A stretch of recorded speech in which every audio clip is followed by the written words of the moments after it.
Hi everyone, ఈరోజు special Siddipet సర్వపిండి ఎలా తయారు చేసుకోవాలో చూద్దాం.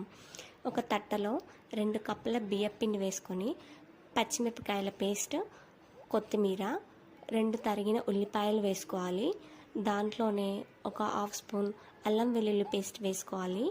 దాని తర్వాత 1.5 స్పూన్ సాల్ట్ వేసుకొని బాగా కలుపుకోవాలి. దాని తర్వాత 1 స్పూన్ జీలకర్ర వేసుకోవాలి.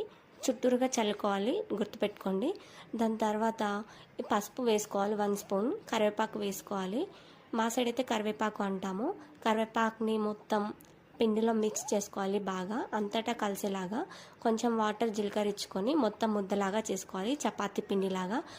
చేసుకున్న మిశ్రమాన్ని పక్కకు పెట్టుకొని మరొక గిన్నె తీసుకొని దాంట్లో ఆయిల్ పోసి చుట్టూరుగా రాసుకోవాలి.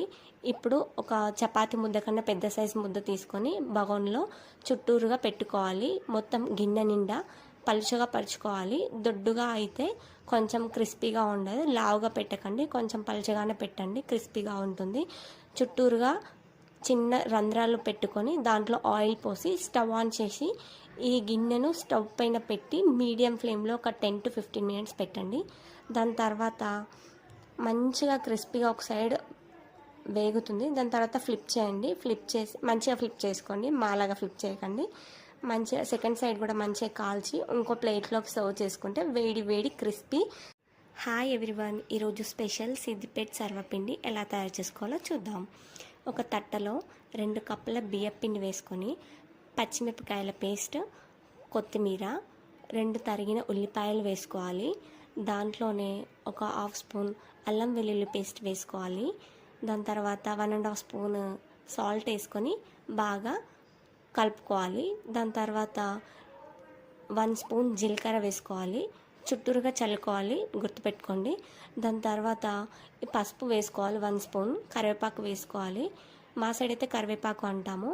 కరివేపాకుని మొత్తం పిండిలో మిక్స్ చేసుకోవాలి, బాగా అంతటా కలిసేలాగా. కొంచెం వాటర్ జీలకరించుకొని మొత్తం ముద్దలాగా చేసుకోవాలి, చపాతీ పిండిలాగా.